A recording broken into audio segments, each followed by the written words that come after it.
All right, folks, how you doing? This is Kelvin Pham. Welcome, folks, to Vietnam TV.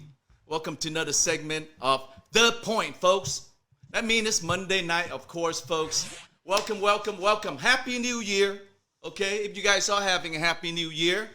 I can't help it to say that, like, damn, I feel like it's going to be the same like the year we just had, or it might even be worse. I don't know. I don't wish that upon anybody or on anyone, but it's kind of like we are unsure right now, folks. I think I'm a little bit more unsure now than I was at the first shutdown. Of course, if you guys been following the webcast, you know that I'm out here in Los Angeles, and we are still shut down, folks. I believe we are the only state that is shut down. I know that a lot of people are moving to Texas, a lot of companies, including Tesla. I believe the next wave is going to be a whole bunch of nail salon owners and professionals heading over to you, Brother Tan Man. I hope that, I've been hearing that Texas is getting a little bit concerned right now because you guys are getting a lot of people from California that might mess up Texas. So let me talk a little bit about Jamie. I know that we had Jamie, a few months back, but for Jamie is a licensed nail professional that has been in the industry for almost 30 years now, and she, like advocates for the beauty industry, and again, like co-host of the a podcast called Outgrowth. A slide up pro beauty podcast, and with the many years of experience like Jamie here, uh, we really want to hear that your insight and your situation since you live in California as well. How does it how did the third shutdown now affects you so far? Are you doing okay? How's your business wise, and how's your personal health and um, how do you say personal mental and physical health been doing? Well, thank you for asking, Jade. Do I look tired? I'm a year older now. So I just had a birthday recently. So I know, right? We'll Yeah, happy celebrate later. birthday! But thank you for asking about my business. This third shutdown is a bit different, I think, from the previous ones because it's only gotten worse in terms of the situation, the number of cases, the number of deaths, and the stay-at-home order that we have in place right now is just indefinite because they don't have a date that they know we can go back to work. And that's unfortunate that we can't all just do what we need to do in order to get the case numbers down and to keep our communities safe. So as far as my business is concerned, we're in this holding pattern. So I'm filling my days with other projects, some upcoming education projects, board meetings, and of course the Outgrowth podcast. I have an employee. She's collecting unemployment right now. And one of the things that I plan on doing, which I did not do for last year, was I did not apply for PPP on behalf of my own income. I only did it on behalf of my employees. And I instead collected unemployment for a time. Once this third shutdown happened, I did not reapply for unemployment. I just let it go. And so instead, I'll be applying for the PPP. And California has a new grant program that I applied for as well. And that grant program is open to small businesses. There's a process that's a little clunky, which of course these new application processes are clunky, but I would encourage everyone to look into the California grants program. Thank you, Jamie, for the update.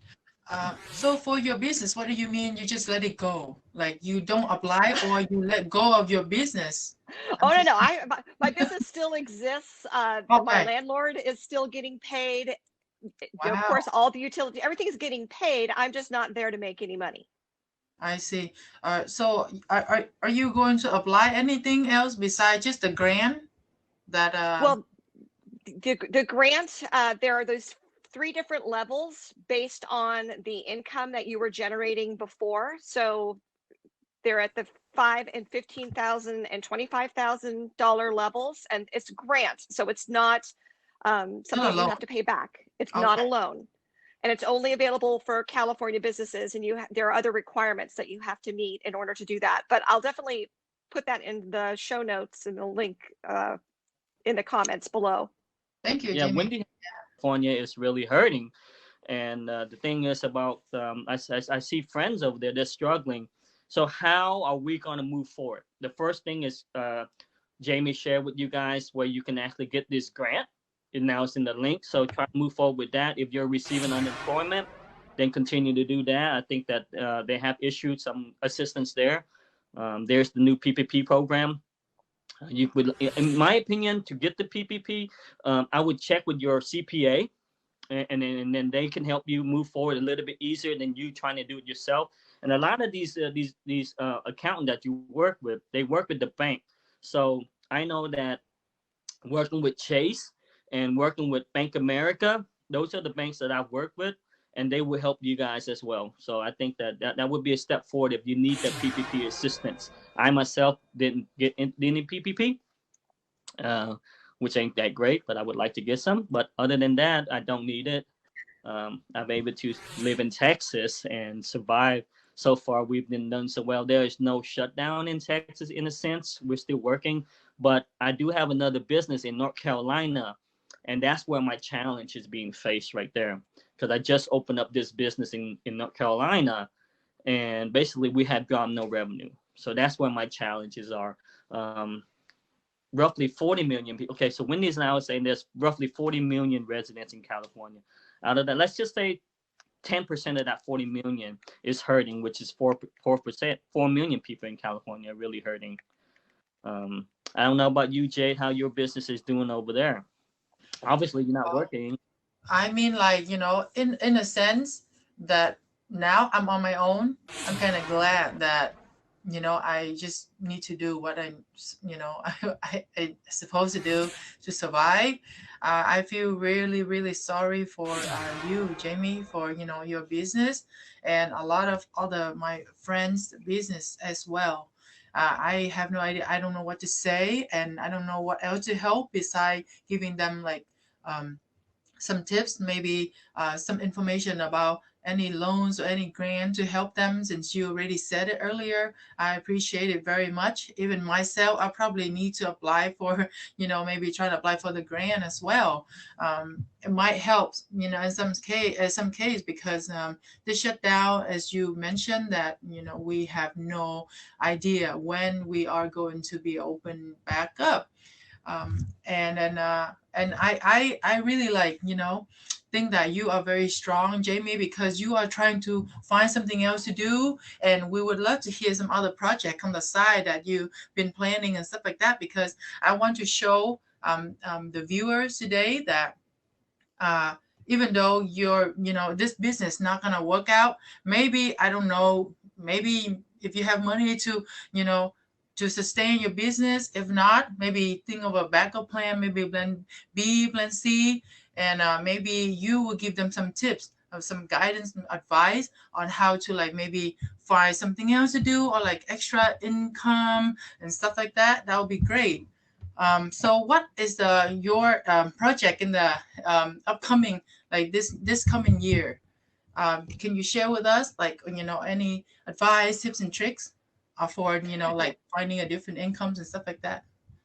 Yes, I certainly can. And I appreciate your concern, but please don't feel sorry for me, because my thinking is that's why I received an SBA loan, which was to be able to keep paying my bills and paying the salon's rent, which is like the major bill that I have to pay every month now that I don't have an employee working with me.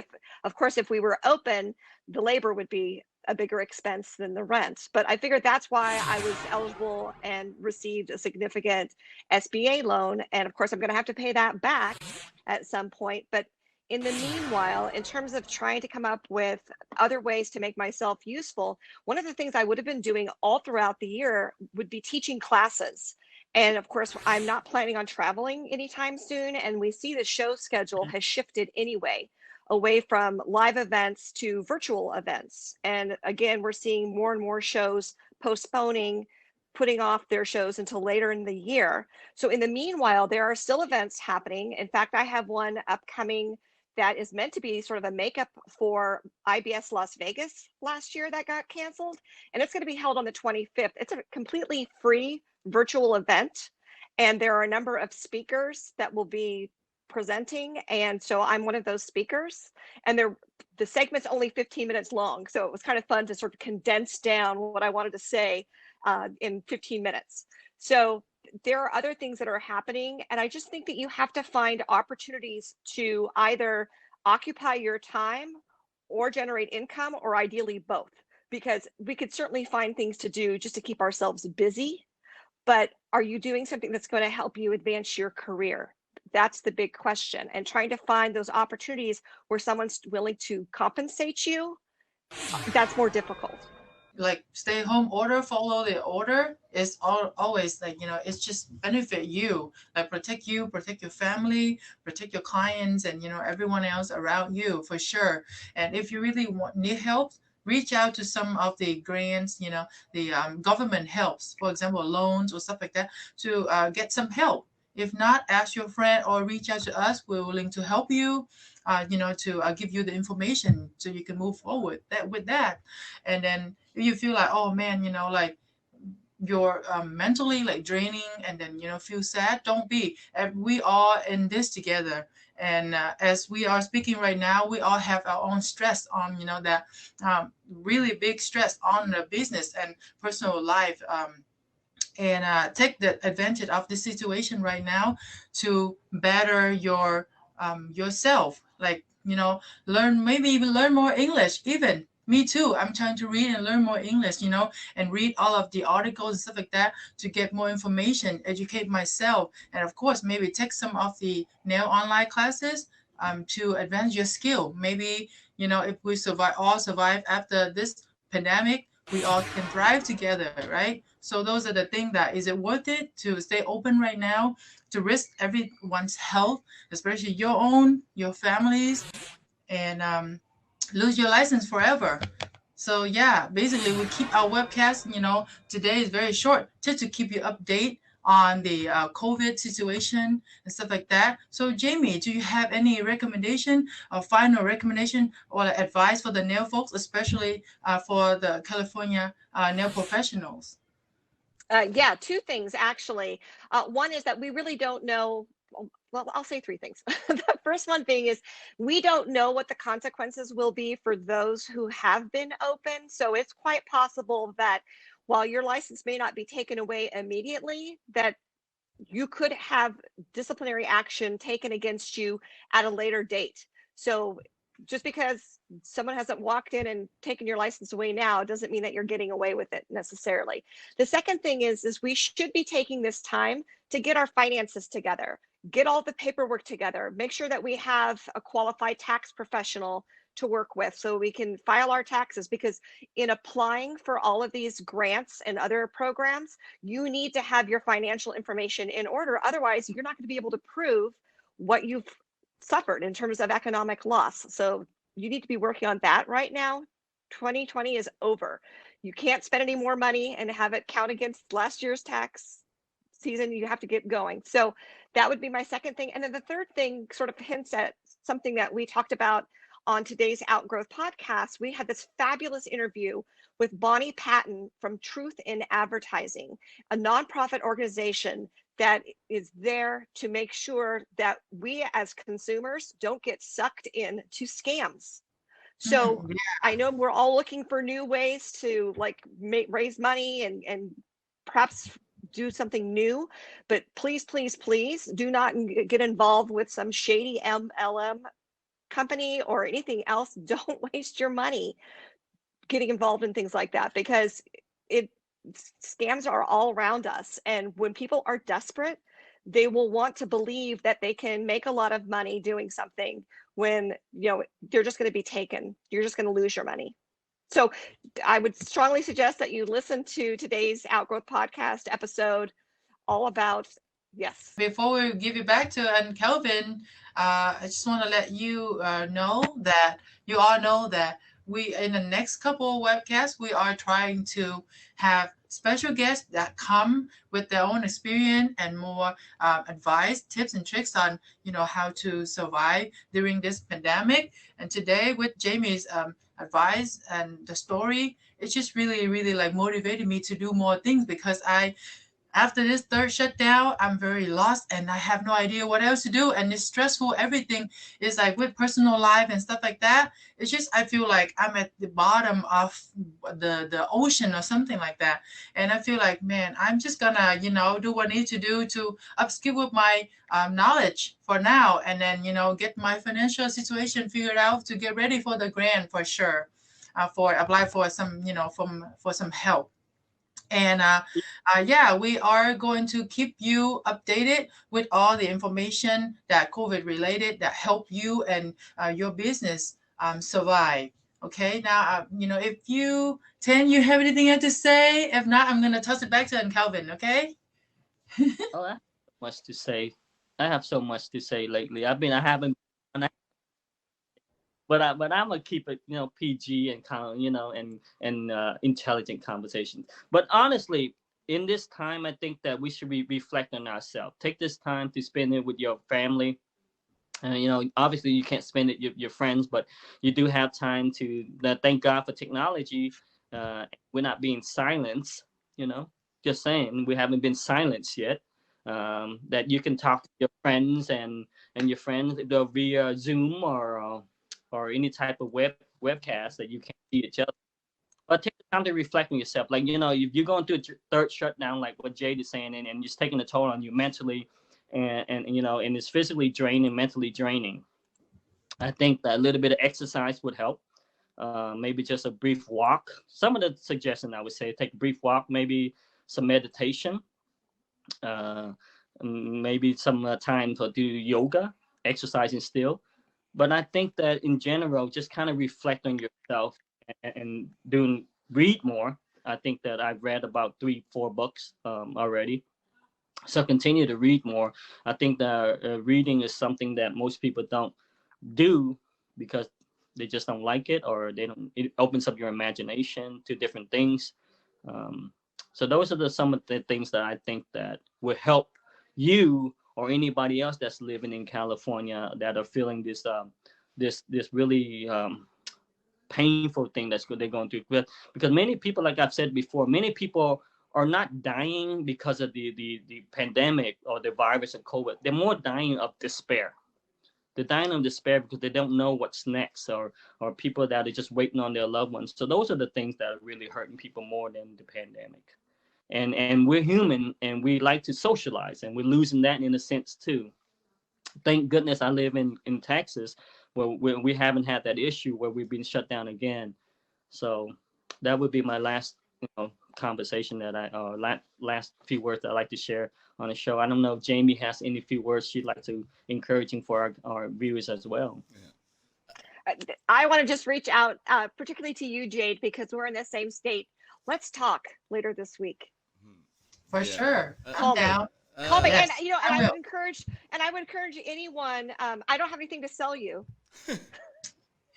Okay, that's good. That's a good thing. So don't worry about that.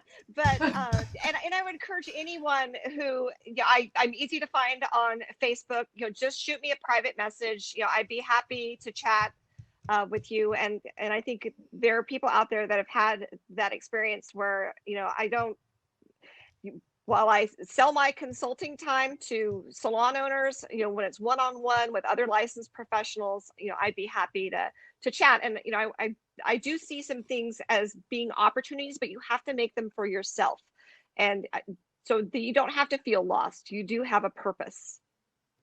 Thank you, Jaime. Thank you so much. Yeah, we're going to keep in touch this weekend. Cool. All right, Calvin, do you have any last question, last words? Yeah, you know what? Actually, I do. I mean, since you guys, did I miss? First of all, did I miss the second shutdown? Because I've been telling on the webcast that this is the second shutdown, but you guys been saying it's the third shutdown. Please, this is the third. Jaime, yes, the third. What the hell happened to the second one, babe? You went to sleep on that. Oh, I busted. That's. Okay, so I just So want to I confirm. remember for the first one was March Yes. 16. The Yes. second one we opened in June 19, and then the second one is July 13. Okay. And Okay. then the date we were Okay. open again, I forgot. Okay, But got this it. is the third This- one. That's the only fire. Okay. During the raft where California turned into Mars. That was the second one. Remember? okay. When Okay. California had this big sky and it turned into Mars. That was the second. And then they were working outdoors. You guys can work outdoors in the smoke and the smog, and yeah, the virus can't get you. They can't get you because you're working outside. Yeah. That was the second one. And here's just the third one when the spike came up, and then you guys got the third one. You got it. Thank And you. And then praying that yeah. will be done within a few weeks with the vaccine being rolled out. You know.